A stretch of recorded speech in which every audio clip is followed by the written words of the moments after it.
Hi, welcome to study IQ. Study IQ में आपका बहुत बहुत स्वागत है। मेरा नाम है राकेश गवालरे और आज के इस वीडियो में हम लोग देखने वाले हैं नवंबर 2020 का महाराष्ट्र विशेष करंट अफेयर, जो कि इम्पॉर्टेंट होने वाला है राज्य सेवा के लिए यानी स्टेट सर्विस के लिए। इसके अलावा ये इम्पॉर्टेंट होगा पुलिस भर्ती के लिए भी, काफ़ी इम्पॉर्टेंट है पुलिस भर्ती। इसके अलावा तलाठी एग्ज़ाम अगर आप दे रहे हैं तो उसके लिए भी इम्पॉर्टेंट है। इसके अलावा जो भी महाराष्ट्र स्पेसिफिक एग्ज़ाम्स हैं उन सभी के लिए करंट अफेयर काफ़ी इम्पॉर्टेंट है। तो आगे बढ़ते हैं। पहला क्वेश्चन है, भारत के मुख्य न्यायाधीश शरद अरविंद बोबड़े ने डैश का उद्घाटन किया है, जो भारत का पहला आभासी न्यायालय यानी क्या वर्चुअल कोर्ट होगा। तो इसका आंसर है न्याय कौशल। इसके बारे में और भी हम डेटा देखेंगे। पहले थोड़ा सा न्यायाधीश शरद अरविंद बोबड़े के बारे में देखते हैं। तो पहली बात तो इनका जो जन्म हुआ है वो हुआ है नागपुर में, और ये मध्य प्रदेश हाई कोर्ट के चीफ जस्टिस रहे। एमपी हाई कोर्ट के चीफ जस्टिस रहे। कौन? जस्टिस शरद अरविंद बोबड़े। भारत के मुख्य न्यायाधीश सीजेआई जस्टिस शरद अरविंद बोबड़े ने न्याय कौशल का उद्घाटन किया, जो भारत का पहला आभासी न्यायालय होगा। इसके बारे में कौन सा तथ्य सही है? तो पहली बात तो ये समझ लीजिए, ये सभी सत्य हैं। इन सभी पॉइंट्स को हमें डिस्कशन करना है। यह judicial officers training institute Nagpur Maharashtra के परिवहन और यातायात विभाग में स्थापित किया जाएगा। तो ये भी इम्पॉर्टेंट डेटा है। जुडिशियल ऑफिसर्स ट्रेनिंग इंस्टीट्यूट ये कहाँ पे है? नागपुर में। यानी जितने भी जुडिशियल ऑफिसर्स हमारी महाराष्ट्र गवर्नमेंट अपॉइंट करती है उन सब की ट्रेनिंग कहाँ पे होती है? वो नागपुर में होती है। तो ये वहाँ के परिवहन और यातायात विभाग में स्थापित किया जाएगा। दूसरा, न्याय कौशल सर्वोच्च न्यायालय, उच्च न्यायालय और जिला अदालतों में इलेक्ट्रॉनिक तरह से मामले दर्ज करने की सुविधा प्रदान करेगा। सभी को पता है कि हमारे देश में जो कोर्ट है या जो न्याय व्यवस्था है वो साधारण आदमी की रीच में, सभी के लिए नहीं बोलूँगा मैं, सभी के केस में ऐसा होता है, बट हाँ साधारण लोगों के रीच में बहुत ही कम है। तो इसके अनुसार इस न्याय कौशल के माध्यम से आप सर्वोच्च न्यायालय में, उच्च न्यायालय में और जिला अदालतों में मामला दर्ज कर सकते हैं। इससे क्या होगा?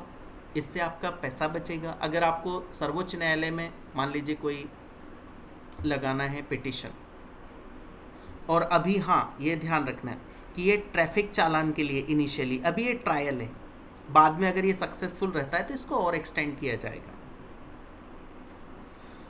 तो अगर आपको मान लीजिए सर्वोच्च न्यायालय में कोई पिटीशन लगानी इससे रिलेटेड, तो आपको वहाँ जाना होगा, आपका समय जाएगा, आपके पैसे भी जाएंगे। इसके लिए न्याय कौशल में आप वर्चुअल कोर्ट में ये मामला दर्ज कर सकते हैं। वर्चुअल कोर्ट महाराष्ट्र के प्रत्येक क्षेत्र से सभी ट्रैफिक चालान मामलों का निपटारा करेगा। यानी अगर आप महाराष्ट्र में रहते हैं तो किसी भी जगह से आप इसमें मामला लगा सकते हैं। आगे बढ़ते हैं, इसी से रिलेटेड है। और ई रिसोर्स सेंटर और वर्चुअल कोर्ट याचिकाकर्ता के लिए त्वरित न्याय देने में सक्षम होगा। सिंपल सी बात है, आपका रिसोर्स और पैसा बचेगा, टाइम भी कम होगा, तो उनसे भी समय बचेगा। ई संसाधन केंद्र से असमानताओं को कम करने तथा उच्चतम न्यायालय, उच्च न्यायालय और तालुका कोर्ट तक पहुंच आसान होगी। जैसे मैंने बताया कि हमारे देश में अभी भी आम लोगों की पहुंच से ये न्यायालय लगभग बहुत दूर है। तो इसको कम करने के लिए ये आइडिया लाया गया न्याय कौशल का। यह समय की बचत, लंबी दूरी की यात्रा और लागत बचाएगा, जो मैं बता रहा हूँ आपको। तो इसका आंसर होगा क्या? उपरोक्त सभी सत्य हैं। नेक्स्ट देखते हैं, national skill development corporation NSDC, national skill development corporation ने अमेरिकन इंडिया फाउंडेशन, डेल और मुंबई प्रौद्योगिकी विश्वविद्यालय के साथ पार्टनरशिप में छात्रों को कैरियर कौशल सिखाने के लिए डैश लॉन्च किया है। पहले तो आपको ये पता होना चाहिए कि ये एनएसडीसी क्या है। ये है स्किल डेवलपमेंट के लिए। अभी आपको पता होगा हमारी गवर्नमेंट किसके ऊपर ज़्यादा ध्यान दे रही है, स्किल डेवलपमेंट के लिए। हमारे देश में ऐसा कहा जाता है कि लोग पास तो हो जाते हैं, पढ़ तो लेते हैं, बट उनके पास उतनी स्किल नहीं होती जिससे कि वो जॉब ले सकें या कोई बिजनेस स्टार्ट कर सकें। तो अब ये ध्यान दिया जा रहा है कि लोगों को एजुकेशन के साथ स्किल भी प्रदान की जाए।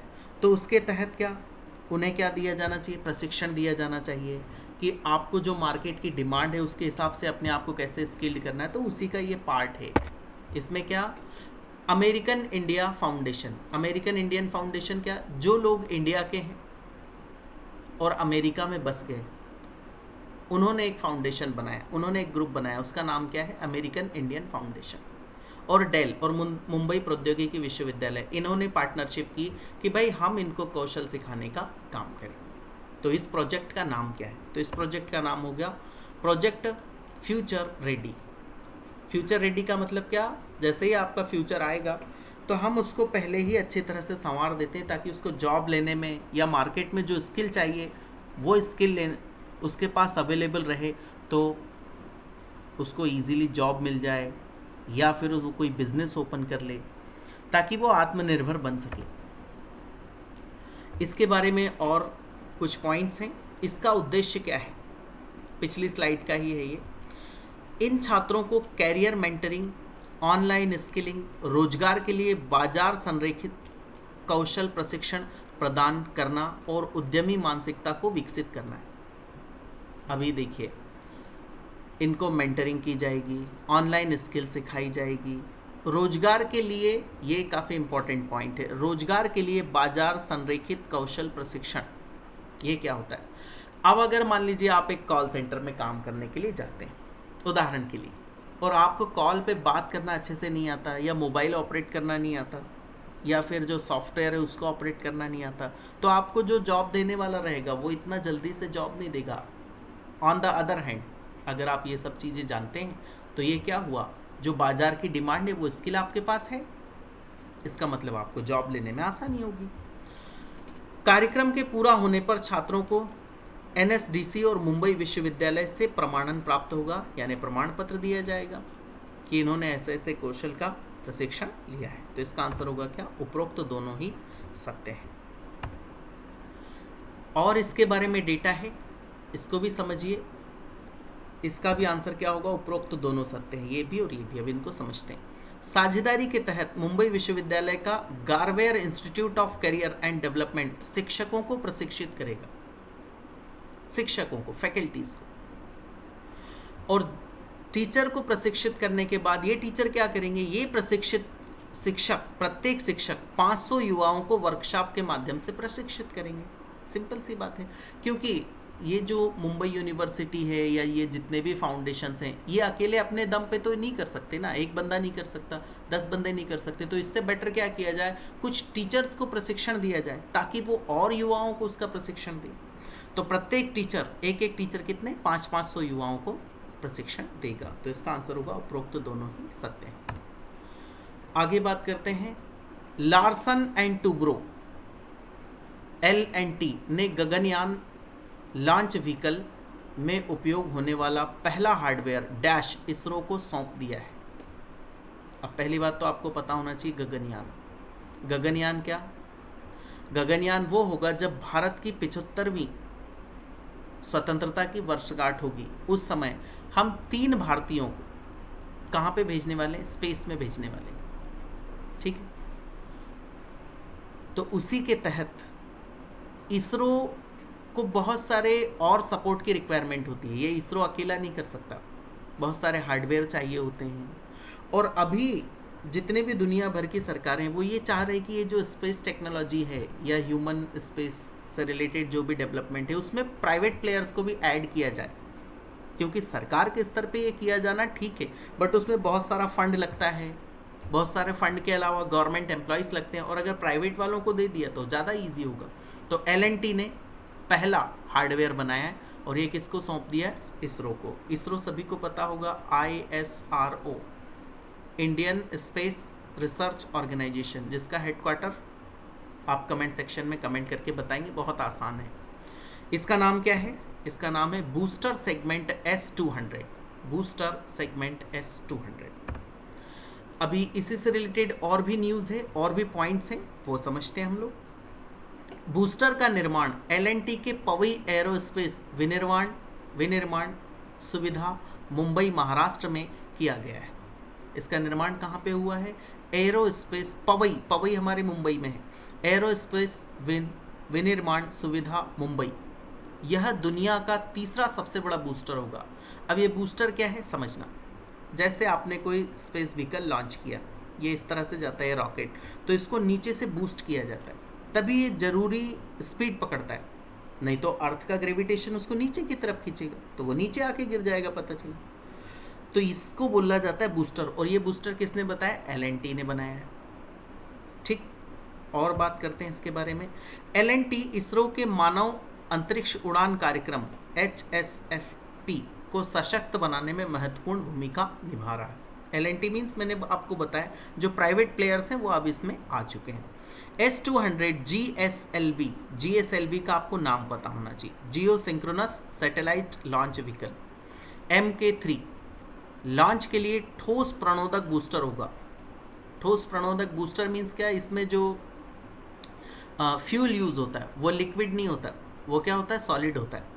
यस, सॉलिड इसमें फ्यूल लगाया जाता है, क्योंकि लिक्विड अगर लगा दिया तो हो सकता है वो ब्लास्ट हो जाए। डीजल पेट्रोल उसमें नहीं डाल सकते, उसका अलग तरीके का फ्यूल होता है, उसके बारे में हम डिस्कशन कर सकते हैं, बट अभी उसकी रिक्वायरमेंट नहीं है। तो इसका आंसर होगा उपरोक्त सभी सत्य है। और ये GSLV का फुल फॉर्म आपको मालूम होना चाहिए, GSLV MK3। इसी से हमने चंद्रयान भी लॉन्च किया था, चंद्रयान 2। और अनफॉर्चुनेटली वो क्या हो गया? अनफॉर्चुनेटली वो लैंड नहीं कर पाया चंद्रमा की सतह पर। फिर हम इस चंद्रयान को लॉन्च करने वाले हैं 2021 में। इसको वापस से चंद्रयान 3 भेजने की कोशिश है। चंद्रयान 2 तो फेल तो नहीं हुआ, क्योंकि उसका ऑर्बिटर है वो चंद्रमा के आसपास अभी भी घूम रहा है। ऑर्बिटर क्या था? जो चंद्रमा के आसपास घूमेगा, उसके कक्षा में ऐसे, और रोवर लैंडर यहाँ लैंड करने वाले थे, बट अनफॉर्चुनेटली वो नहीं हुआ। तो उसको भी हमने इसी से लॉन्च किया था, GSLV MK3 इसी से लॉन्च किया था। चलिए आगे बढ़ते हैं। विश्व शौचालय दिवस यानी 19 नवंबर 2020 को आवास और शहरी मंत्री हरदीप पुरी ने जल शक्ति मंत्रालय के साथ डैश लॉन्च किया है। सफाई मित्र सुरक्षा चुनौती, स्वच्छ भारत मिशन, उपरोक्त दोनों या इनमें से कोई नहीं। तो इसका आंसर होगा सफाई मित्र सुरक्षा चुनौती। अब आप अचानक से सोच रहे होंगे कि ये क्या है सफाई मित्र सुरक्षा चुनौती।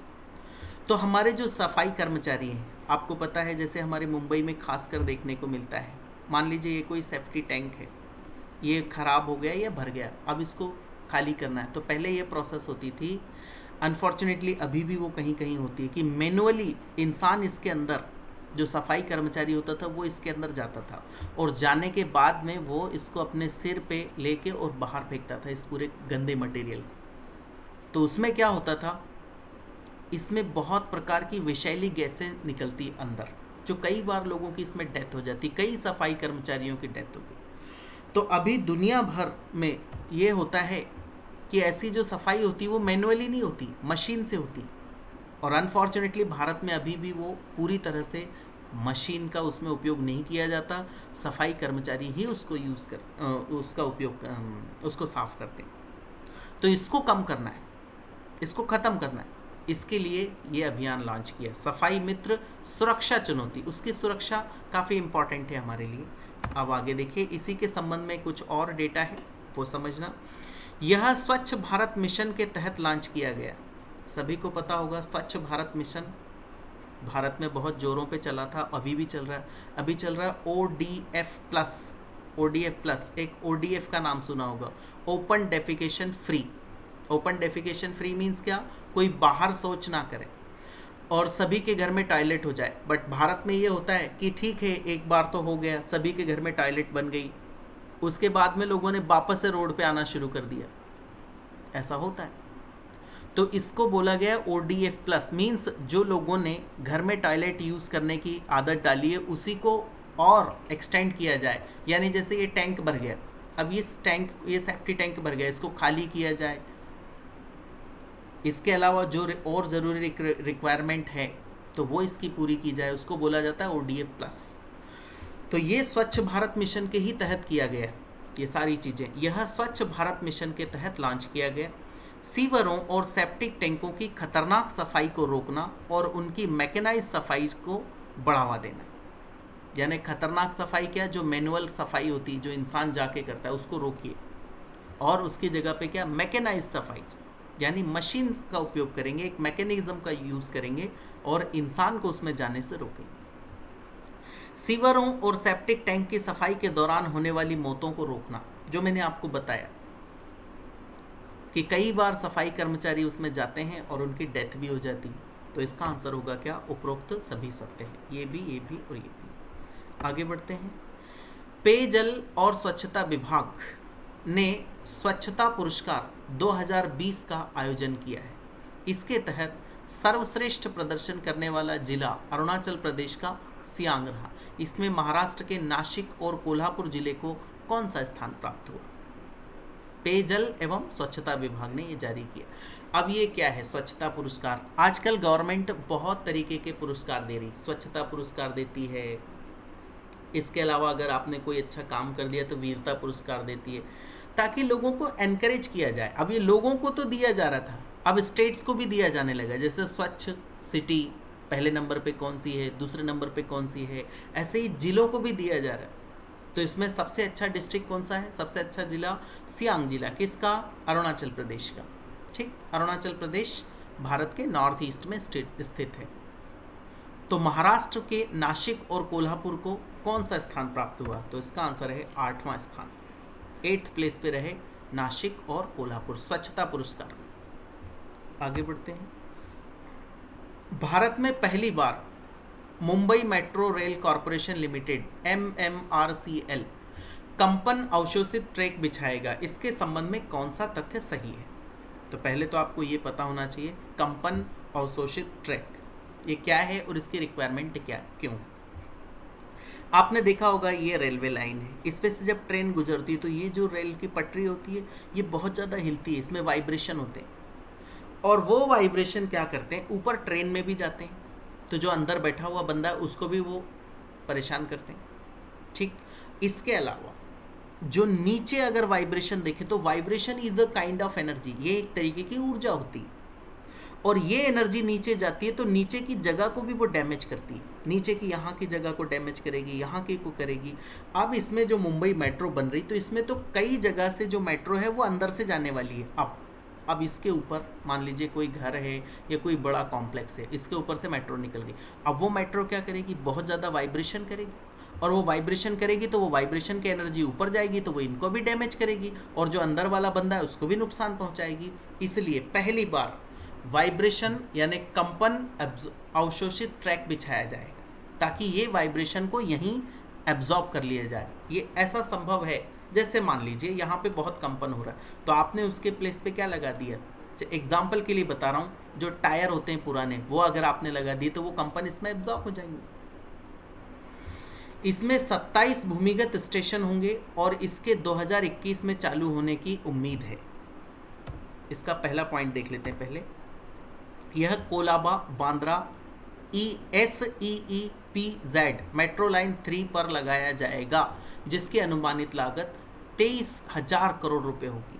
इसमें 27 भूमिगत स्टेशन होंगे, भूमिगत यानी क्या, जमीन के अंदर, यहाँ पे ये जमीन है इसके अंदर, और इसके 2021 में चालू होने की उम्मीद है। तो इसका आंसर होगा क्या, उपरोक्त दोनों ही सत्य है। आगे बढ़ते हैं। भारत के राष्ट्रपति ने शिपिंग मंत्रालय का नाम बदलकर बंदरगाह, शिपिंग और जलमार्ग मंत्रालय रखने की अनुमति दी है। इसके संबंध में कौन सा तथ्य सही? तो और भी एक मंत्रालय का नाम चेंज हुआ है रिसेंटली, वो भी आपको पता होना चाहिए। वो कौन सा मंत्रालय है? वो है मानव संसाधन विकास मंत्रालय, मानव संसाधन विकास मंत्रालय, HRD। H means human, R means resources, D means development, Human Resources Development Ministry। तो इसका नाम क्या किया है, शिक्षा मंत्रालय कर दिया गया, अभी इसका नाम शिक्षा मंत्रालय। ऐसे ही ये जो मंत्रालय था जहाज रानी मंत्रालय के नाम से जाना जाता था, इसका नाम चेंज करके अब क्या कर दिया गया, बंदरगाह, शिपिंग और जलमार्ग मंत्रालय रखने की अनुमति दी। तो इसके संबंध में ये जो नीचे तथ्य हैं वो देखिए, संविधान के अनुच्छेद 77 के खंड 3 के द्वारा प्रदत्त शक्तियों का प्रयोग करके यह अनुमति दी है। यानी 77 में यह प्रोविज़न है कि राष्ट्रपति अगर चाहे तो किसी मंत्रालय का नाम चेंज कर सकते हैं। जहाज निर्माण, जहाज मरम्मत उद्योग, जहाज ब्रेकिंग, मछली पकड़ना इत्यादि इसी मंत्रालय के तहत आएगा। अब ये इसकी ज़रूरत क्यों पड़ी और ये नाम बदलने से होगा क्या? तो पहले ये होता था जहाजरानी मंत्रालय था, तो इसमें कई बार विवाद हो जाता था कि जहाज का ही मैटर देखेगा ये, और ये फिशिंग से रिलेटेड इन चीज़ों को नहीं देखेगा, या फिर जहाज ये दूसरा जलमार्ग को नहीं देख पाएगा। जलमार्ग यानी कौन सा? कई हमारे यहाँ पे जलमार्ग है, जैसे एक हल्दिया इलाहाबाद जलमार्ग है, इसको नहीं देख पाएगा। अब इस वजह से इसका नाम क्या कर दिया, बंदरगाह, शिपिंग, जलमार्ग मंत्रालय, यानी ये सारी चीज़ें देख लेगा तो कोई विवाद की स्थिति नहीं बची। मुंबई, कलकत्ता और अन्य बंदरगाह इसी मंत्रालय के तहत आएंगे, और इसका आंसर है उपरोक्त सभी सत्य है।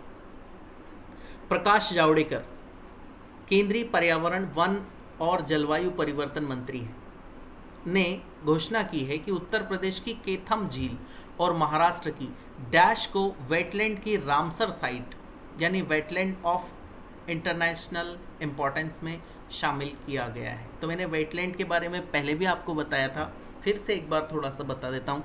वेटलैंड मीन्स क्या होता है, एक लैंड है और वहाँ पे पानी है, और कहीं पे पानी भरा है, इसमें कहीं पे कीचड़ है, और कहीं पे एक पौधा उग के आ गया, और बहुत बड़ी साइट है। मान लीजिए ये बहुत बड़ी साइट है, यहाँ पे इतना थोड़ा सा पानी भरा, फिर ये पानी थोड़ा सा इधर कनेक्टेड है, फिर एक छोटा सा प्लांट उग गया, फिर यहाँ पे एक प्रकार का सांप रहने लगा।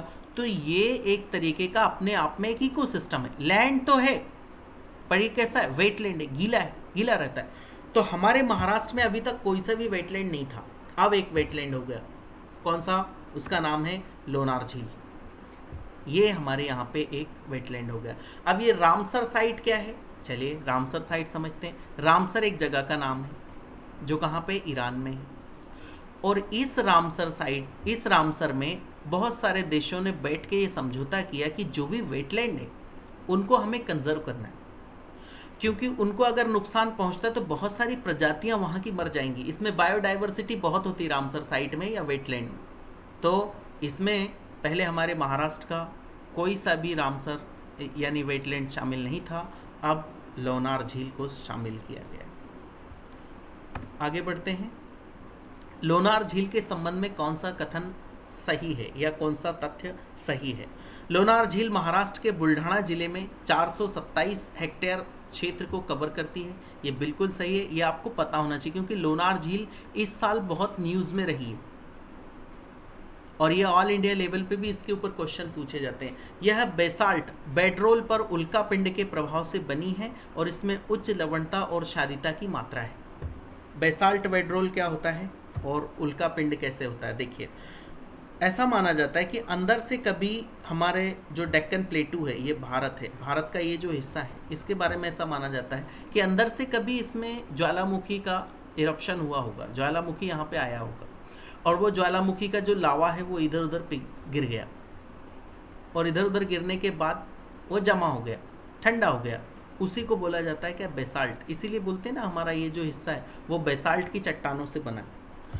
तो इसके ऊपर फिर ये जो बेसाल्ट की चट्टान थी या बेड था, इसको बोलते हैं बेड रोल, इसके ऊपर कभी उल्का पिंड गिरा होगा और वो उल्का पिंड के गिरने से यहाँ पे गड्ढा बन गया। इसी से बनी है लोनार झील।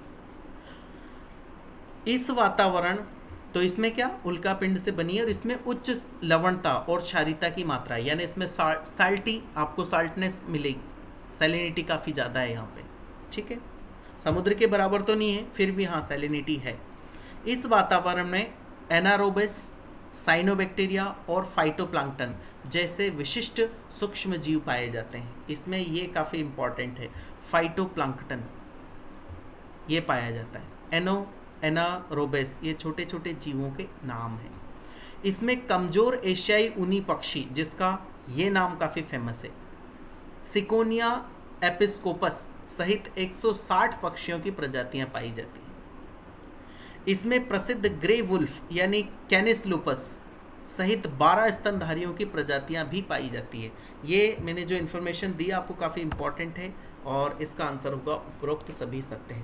क्योंकि लोनार झील काफ़ी न्यूज़ में रही है इसलिए मैंने पॉइंट रखा आपके सामने। जय भवानी महिलाओं की सहकारी कपड़ा मिल जो परभणी महाराष्ट्र में स्थापित की जाने वाली के संबंध में कौन सा कथन सत्य है? सभी को पता होगा परभणी हमारे महाराष्ट्र का मराठवाड़ा का एक स्थान है। मराठवाड़ा, यहाँ पर जय भवानी महिलाओं के लिए सहकारी मिल, सहकारी कपड़ा मिल, सहकारी मीन्स क्या? कोऑपरेटिव, जिसमें कि लोगों की भागीदारी है। कोऑपरेटिव का मतलब क्या होता है? लोगों ने क्या किया, 50 लोग थे, उन 50 लोगों ने कुछ पैसा इकट्ठा किया, ठीक है, स्व सहायता समूह जैसा है, और वो फंड काफ़ी हो गया और वो फंड से उन्होंने सब ने मिला के एक इंडस्ट्री स्टैब्लिश कर दी, तो उसको क्या बोलेंगे? कोऑपरेटिव। तो इसके संबंध में कौन सा तथ्य सही है? तो ऐसी कोऑपरेटिव महिलाओं के लिए ये कहाँ पे बन रही है? परभणी महाराष्ट्र में, ठीक है, इंपॉर्टेंट है ये जय भवानी। एशिया में यह पहली टेक्सटाइल मिल होगी जो सौर ऊर्जा पर काम करेगी। काफ़ी इंपॉर्टेंट न्यूज़ है, पहले तो ये समझ लो इसका आंसर है उपरोक्त सभी सत्य है। यह मिल 30 एकड़ भूमि में फैली हुई है और कपास से कपड़ा बनाने का कार्य करेगी, कई महिलाओं को रोजगार प्रदान करेगी। टेक्सटाइल मिल है और ये एशिया में पहली मिल है, एशिया में, भारत में ही नहीं वरन एशिया में, जो सौर ऊर्जा पर काम करेगी। मिल में गाइगनिंग, प्रेसिंग, वीविंग, स्पिनिंग, ऑब्वियसली ये सारे काम होंगे। पहले आपको कॉटन मिलेगा यानी कपास मिलेगा, अभी कपास में से सीड बाहर निकालना है, सीड बाहर निकालने के बाद में फिर उस कपास को क्या करना है? उसके थ्रेड्स बनाने, थ्रेड बनाने के बाद उससे क्या बनाना है? कपड़ा बनाना है, बहुत सारी प्रोसेस है। तो इसके बारे में दिया है। मिल में गाइडनिंग, प्रेसिंग, वीविंग, स्पिनिंग इत्यादि का काम किया जाएगा। यह 100 करोड़ रुपए की लागत से स्थापित की जा रही है और जिले में औद्योगिक विकास को गति प्रदान करेगी। सिंपल सी बात है, अगर इतनी बड़ी मिल लग गई तो बहुत सारे लोगों को रोजगार मिलेगा। अच्छा, सिर्फ परभणी में ही क्यों, परभणी ही क्यों इलेक्ट किया? तो उसका कारण है परभणी महाराष्ट्र का अग्रणी कपास उत्पादक जिला है। रॉ मटेरियल चाहिए ना, कपास चाहिए। ऐसा तो हम नहीं कर सकते ना कि बहुत दूर गुजरात से कपास लेके आ रहे हैं और हमने परभणी में स्थापन कर दिया, तो बहुत सारा तो ट्रांसपोर्टेशन में पैसा चला जाएगा। इसके लिए क्या किया गया है? जहाँ पे उसका रॉ मटेरियल अवेलेबल है वहीं पे स्थापना कर दी। आगे बढ़ते हैं। भारतीय रिजर्व बैंक ने डैश महाराष्ट्र स्थित मेंथा अर्बन कोऑपरेटिव बैंक पर 6 महीने के लिए निकासी, भारतीय रिजर्व बैंक की पूर्वानुमति के बिना ऋण या कोई निवेश पर प्रतिबंध लगा दिया है। तो मालूम होना चाहिए कि ये कहाँ पे है? जालना में थी। क्या? Mentha urban cooperative bank.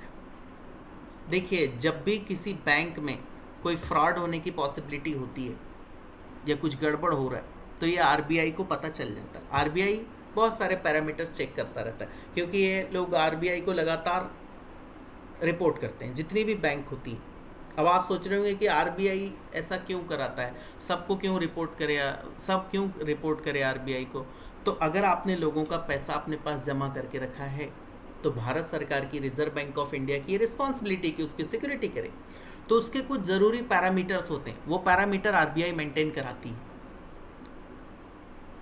तभी आप उसको अच्छी तरह से रन कर सकते हैं, नहीं तो वो फ्यूचर में उसके स्पॉइल होने की या ख़राब होने की पॉसिबिलिटी होती है। तो इसमें भी ऐसा ही कुछ लगा होगा, मेंथा अर्बन कोऑपरेटिव बैंक में, जो जालना की है। इसके ऊपर निकासी यानी पैसा विड्रॉ नहीं कर सकता कोई भी। भारतीय रिजर्व बैंक की पूर्व अनुमति के बिना ऋण यानी लोन भी नहीं देना है किसी को। तीसरा, कोई निवेश भी नहीं करना है, ऐसा आरबीआई ने प्रतिबंध लगा दिया है। इसका नाम इंपॉर्टेंट है, Mentha urban cooperative bank, Jalna. Next, Frankfurt स्थित जर्मन राज्य के स्वामित्व वाली विकास बैंक KfW, इसका नाम भी यहाँ पे लिखा है, बैंकर ग्रुपी ने MMRDA के बारे में मैंने पिछले वीडियो में भी बताया था, मेट्रोपॉलिटन रीजन डेवलपमेंट अथॉरिटी, जो हमारे यहाँ पे मुंबई में मेट्रो बन रही है, उसमें MMRDA का काफ़ी रोल है। एक्चुअली MMRDA ही उसको बना रहा है, मेट्रोपॉलिटन रीजन डेवलपमेंट। के लिए 545 मिलियन यूरो यानी लगभग कितना 4,767 करोड़ के कुल 2 ऋणों को बढ़ा दिया। यानी पहले ये कम अमाउंट के थे, अब इनका जो अमाउंट है वो बढ़ा दिया। इसके संबंध में कौन सा तथ्य सही है? तो पैकेज में 345 यूरो का विकास ऋण और 200 मिलियन यूरो का प्रचार ऋण शामिल है। अब ये प्रमोशनल ऋण क्या होता है यानी प्रचार ऋण क्या होता है, ये इसके बारे में बात करते हैं। विकास ऋण के बारे में ये होता है कि आपको जिस काम के लिए ये लोन दिया है आप उसी काम में लगा सकते हैं, दूसरा कोई काम नहीं कर सकते। और प्रमोशनल जो लोन होता है उसके बारे में, मान लीजिए आपने लोन लिया और प्रमोशनल लोन ले लिया, जिसको बोलते हैं ना एक तरीके का पर्सनल लोन जो होता है, आपने पर्सनल लोन ले लिया। तो पर्सनल लोन आप क्या काम में ले सकते हैं, आपका जो भी पर्सनल काम हो उसमें काम में ले सकते हैं, आपके ऊपर कोई बाउंडेशन नहीं। बट अगर आप होम लोन लेते हैं तो आपको घर लेने में ही वो पैसा खर्च करना होगा। कार लोन लेते हैं तो बैंक पहले कार देखती है आपने कार ली है या नहीं ली।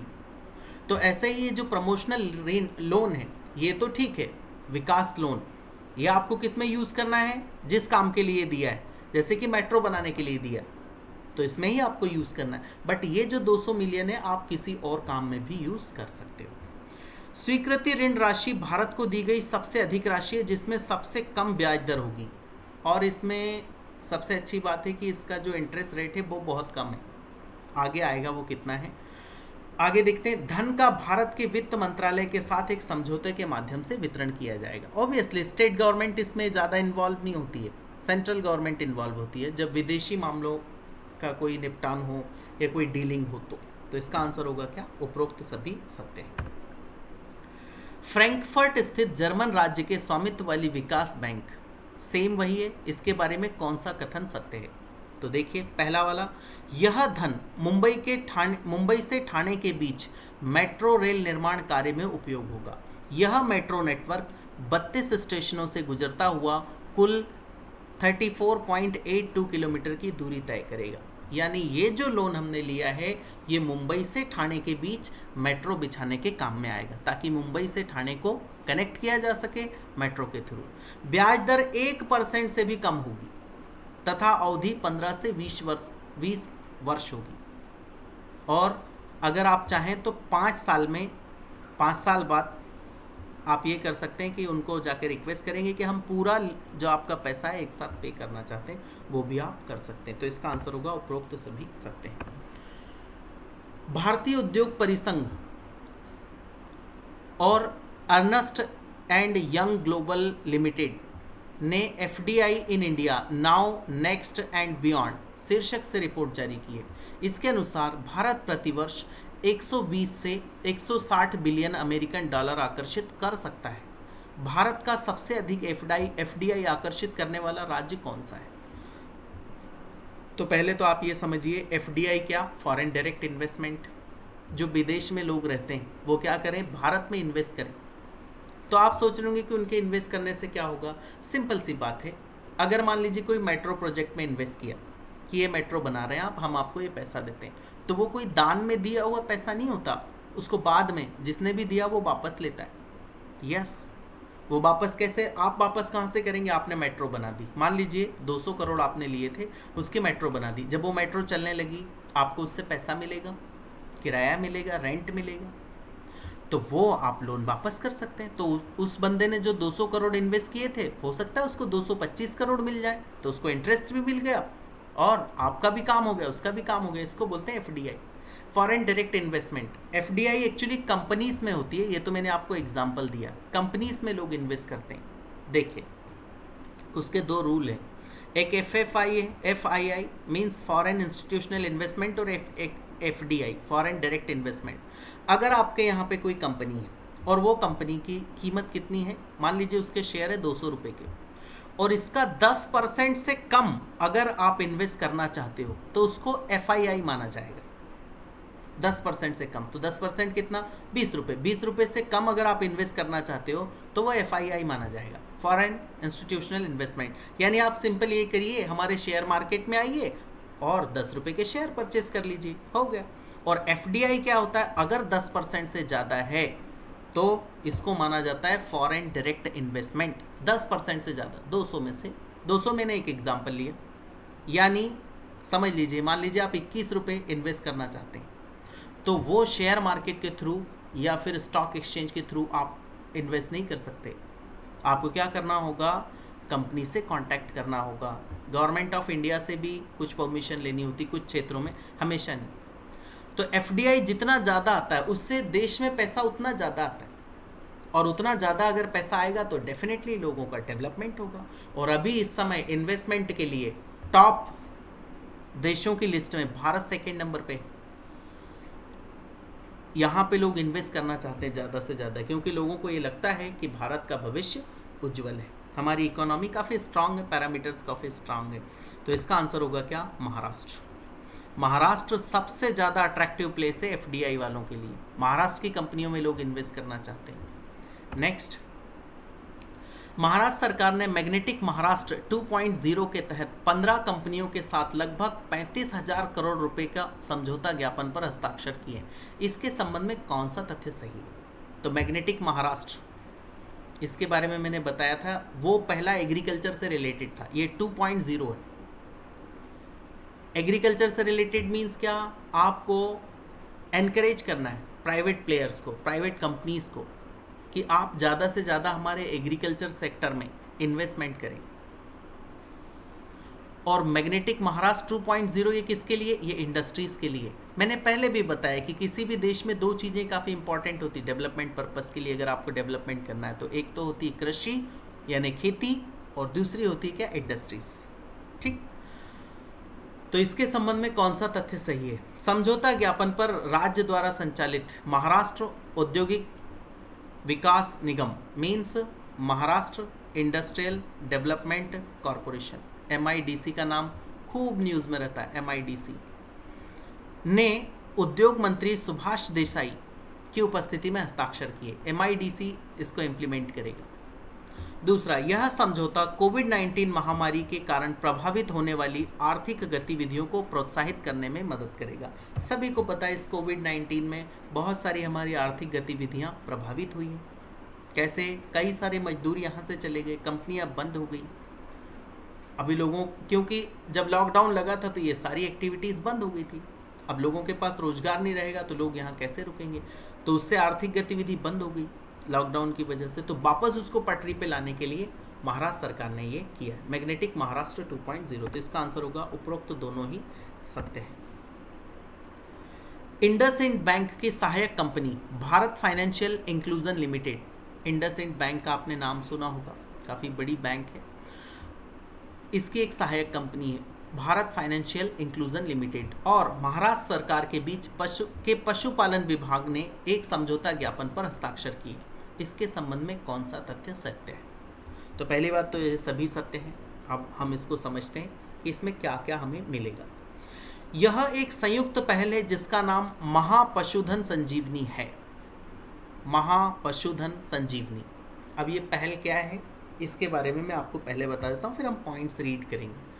पहली बात तो जो किसान हैं उनके पास पशुधन है, ठीक है। मान लीजिए किसी ने पोल्ट्री फार्म ओपन करके रखा है, animal husbandry, poultry farm open करके रखा है, तो उसमें वो जो मान लीजिए हैंस हैं या जो लाइव स्टॉक है उसको बहुत सारे वैक्सीनेशन लगते हैं, उनकी ग्रोथ अच्छी हो, उनमें कोई बीमारियां ना आए। नहीं तो कई बार ऐसा होता है कि ऐसी बीमारी आती है कि पूरा पोल्ट्री फार्म फिनिश हो गया, सारी मुर्गियां मर गई, ऐसा होता है कई बार। तो इसके लिए सरकार ने ये किया है कि ये महापशुधन संजीवनी, यानी हम क्या करेंगे, ये जो भारत फाइनेंशियल इंक्लूजन लिमिटेड के लोग हैं, इनके डॉक्टर्स,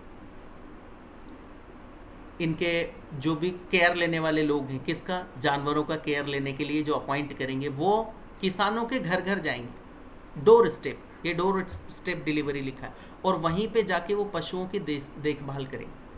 देखभाल यानी क्या, अगर कोई जानवर बीमार हो उसका ट्रीटमेंट करेंगे, उसको वैक्सीनेशन करेंगे। अगर कोई मुर्गी का प्लांट है यानी पोल्ट्री फार्म है, उसमें अगर मुर्गियों का ढंग से ग्रोथ नहीं हो रही तो उसके लिए वो कौन सा वैक्सीनेशन देना है, कौन सा इसको खाना देना है, सीड देना है, वो सारा देखेंगे। तो इसका नाम क्या है, महापशुधन संजीवनी। इसका उद्देश्य राज्य में किसानों के लिए पशुधन देखभाल की डोर स्टेप डिलीवरी को बढ़ाना है। इस योजना को मुख्यमंत्री स्वास्थ्य योजना के तहत कार्यान्वित किया जाएगा। किसके तहत? मुख्यमंत्री स्वास्थ्य योजना। और इसका आंसर है उपरोक्त सभी सत्य है। यहाँ पे थोड़ा सा मिसप्रिंट हुआ है, पशु स्वास्थ्य योजना है ये, ठीक है, पशुओं के लिए जो योजना चल रही है। महापशुधन संजीवनी योजना के संबंध में कौन सा तथ्य सही है? इसके तहत डोर स्टेप पशुपालन संबंधी जानकारी, टीकाकरण, कृत्रिम गर्भाधान, निवारक देखभाल इत्यादि शामिल है। जैसा मैंने आपको बताया, यह पहल किसानों के लिए सभी पशु चिकित्सा सेवाओं को केवल एक phone call toll free number 1962 यानी क्या 1962 पर सुनिश्चित करेगी। एक बार आपको कॉल करना है कि भाई हमारे यहाँ पे ये प्रॉब्लम है, और फिर वो आपकी हेल्प करेंगे। डोर स्टेप होगी। पहल के पहले चरण में 31 जिलों में स्थित 81 तालुका के किसानों को सेवा दी जाएगी, और इसका आंसर होगा उपरोक्त सभी सत्य। ये कर रहा है CS corporate social responsibility, CSR के तहत ये लोग कर रहे हैं, ठीक। नेक्स्ट बढ़ते हैं। पब्लिक अफेयर सेंटर द्वारा जारी सार्वजनिक मामलों के सूचकांक 2020 के अनुसार गुड गवर्नेंस में पहले स्थान पर केरल रहा। इसमें महाराष्ट्र कौन से स्थान पर रहा? अब ये गुड गवर्नेंस से मतलब क्या? गुड गवर्नेंस से मतलब ये है कि जिन लोगों का भी गवर्नमेंट से इंटरेक्शन होता है, वैसे तो आज के समय में बहुत ही कम इंटरेक्शन होता है गवर्नमेंट से, तो जिनका भी इंटरेक्शन हो उनको अच्छी सुविधाएं उपलब्ध कराएं, आप उनके साथ अच्छा ट्रीटमेंट करें। जैसे मान लीजिए आपको बिल भरना है, आप महानगर पालिका के ऑफिस में जाते हैं और आप बिल भरने के लिए जाते हैं, बट वहाँ पे ऐसा होता है कि आपसे जो गवर्नमेंट ऑफिसर्स हैं वो ढंग से बात ही नहीं करते, कई बार ऐसे होता है। या फिर आप किसी और काम से गए, मान लीजिए आपको अपने घर में नल लगवाना है, 10-20 दिन आपको घुमा रहे हैं, ये गुड गवर्नेंस नहीं है, ये बैड गवर्नेंस है। गुड गवर्नेंस क्या? आपका हाथों हाथ काम हो जाए, तुरंत आपके यहाँ पे नल लग जाए, लोग आपसे अच्छी तरह से बात करें, अच्छी तरह से बिहेव करें, उसको बोला जाता है गुड गवर्नेंस। या फिर आप ड्राइविंग लाइसेंस बनवाने गए और आपसे अनफॉर्चुनेटली रिश्वत मांग ली गई, ये भी गुड गवर्नेंस में नहीं आता, बैड गवर्नेंस है। तो इसमें एक लिस्ट जारी की है, वो लिस्ट में केरल सबसे अच्छे स्थान पर रहा, यानी वहाँ पे अच्छी गुड गवर्नेंस है। इसमें महाराष्ट्र कौन से स्थान पर है? अच्छा, इसमें गवर्नमेंट का बहुत ही कम रोल होता है, क्योंकि गवर्नमेंट तो छोटी सी होती, कैबिनेट होता है, और उसके नीचे जो नौकरशाही चलती है, IAS ऑफिसर्स, IPS ऑफिसर्स और जितने भी अधिकारी कर्मचारी, वो नहीं चेंज होते, सिर्फ गवर्नमेंट चेंज होती है। तो ये जो गुड गवर्नेंस का मैटर है, मैं ऐसा पर्सनली मानता हूँ कि ये पॉलिटिकल पार्टीज या सरकार से नहीं चलता, बल्कि पूरा सिस्टम इसके लिए रिस्पॉन्सिबल होता है, गुड गवर्नेंस बैड गवर्नेंस के लिए। अगर कोई गवर्नमेंट चेंज हुई तो रातों रात गुड गवर्नेंस हो जाएगा, ऐसा नहीं हो सकता, पूरा सिस्टम आपको चेंज करना होगा। तो इसका आंसर होगा महाराष्ट्र। इसमें कौन से नंबर पे है? 6वें नंबर पे, 6th प्लेस पे।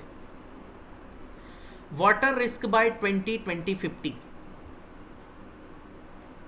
नाम की एक report world wide fund 2050 means क्या? 2050 के हिसाब से एक वाटर रिस्क रिपोर्ट आई है।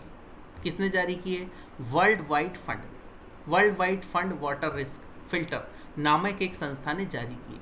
इसमें टॉप 100 शहरों में भारत के 30 शहर शामिल हैं। बड़ी दुर्भाग्यपूर्ण बात है, इसमें महाराष्ट्र के कौन कौन से शहर शामिल हैं? अब इसका मतलब समझिए, ऐसा उन्होंने प्रिडिक्ट किया है कि अगर यहाँ पे पानी का मैनेजमेंट सही से नहीं हुआ तो 2050 में यहाँ पर पानी की क्या होगी? काफ़ी मुश्किल होगी, रिस्क होगी। तो उसमें भारत के 30 शहर हैं और महाराष्ट्र के 2 बड़े बड़े शहर शामिल किए गए। कौन कौन से? ठाणे और मुंबई। बड़ी ही दुर्भाग्यपूर्ण बात है, 2050 में ये हो सकता है, ऐसा अनुमान लगाया वर्ल्ड वाइड फंड। नेक्स्ट देखते हैं। 15वें वित्त आयोग ने अध्यक्ष नंद किशोर के नेतृत्व में कोविड समय में वित्त आयोग शीर्षक से अपनी रिपोर्ट अगले 5 वर्षों की अवधि के लिए भारत के राष्ट्रपति श्री रामनाथ कोविंद को प्रस्तुत की है। इस रिपोर्ट के अनुसार डैश शहर को हवा की गुणवत्ता में सुधार के लिए सर्वाधिक धन दिया गया है, 244 करोड़। हवा की गुणवत्ता, एयर क्वालिटी सुना होगा आपने। एयर क्वालिटी मीन्स क्या? जो बड़े बड़े शहर होते हैं उनकी जो एयर क्वालिटी होती है वो काफ़ी ख़राब होती है, क्योंकि वहाँ पे इंडस्ट्रीज़ लगी होती है। इंडस्ट्रीज़ लगी है तो उससे क्या निकलेगा, CO2 निकलेगा, कार्बन डाइऑक्साइड, या CO कार्बन मोनोऑक्साइड, और उससे कुछ सूट पार्टिकल्स भी निकलते हैं। सूट पार्टिकल्स मीन्स क्या, छोटे छोटे कण होते हैं जो काफ़ी हमारी सेहत के लिए, हमारी हेल्थ के लिए नुकसानदायक होते हैं। तो इन सब को मिला के फिर आप देखा जाता है हवा की गुणवत्ता। तो हवा की गुणवत्ता में सुधार के लिए पैसे दिए गवर्नमेंट ने अगले 5 सालों के लिए। उसमें सबसे ज़्यादा कौन से शहर को पैसे दिए, 244 करोड़। तो इसका आंसर है ग्रेटर मुंबई, बृहन मुंबई को कितने, 244 करोड़ रुपए दिए अगले 5 साल के लिए, ताकि आप अपनी एयर क्वालिटी में सुधार कर पाएँ। United Kingdom India business council doing business in India report 2020 का 6वां संस्करण यूके के निवेश मंत्री लॉर्ड गेरी ने लॉन्च किया है। इस रिपोर्ट में अधिकतम सुधार करने वाला राज्य कौन सा है? पहले तो हम इसके बारे में समझते हैं क्या है।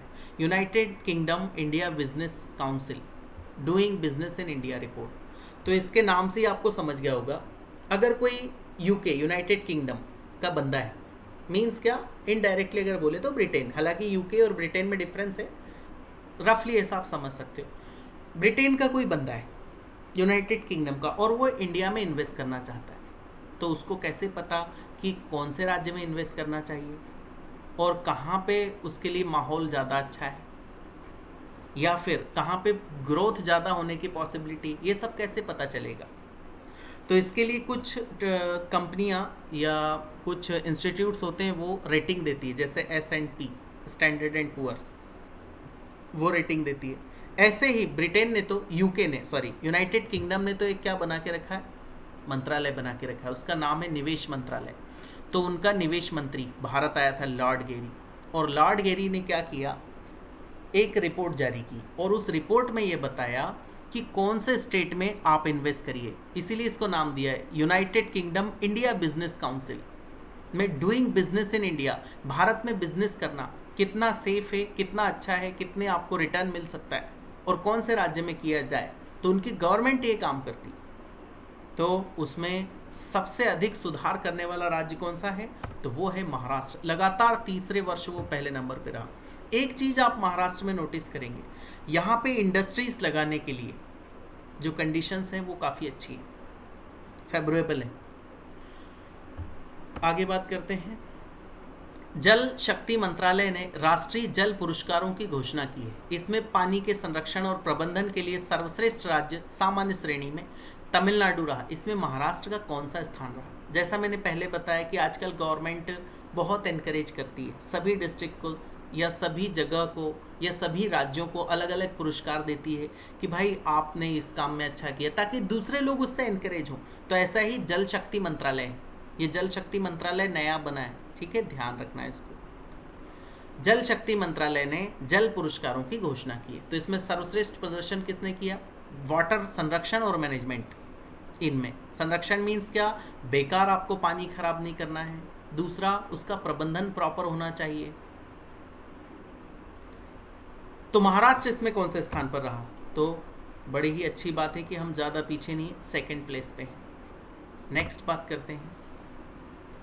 पश्चिमी सी बोर्ड कमांडर अतिरिक्त महानिदेशक राजन बड़गोत्रा ने रत्नागिरी महाराष्ट्र में भारतीय तट रक्षक दल में C-452 जहाज को शामिल किया है।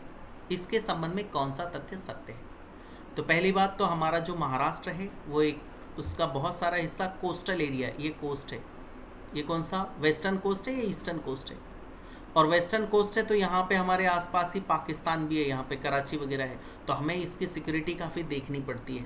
तो इसके लिए राजन बड़गोत्रा ने रत्नागिरी महाराष्ट्र में, रत्नागिरी ओबियसली शिवाजी महाराज की काफ़ी इम्पॉर्टेंट प्लेस था, यहाँ पे उनकी नेवी थी रत्नागिरी में, और अभी भी वो नेवी है। शिवाजी महाराज को हमारी नेवी का क्या कहा जाता है? Father of Indian navy, Chhatrapati Shivaji Maharaj को कहा जाता है।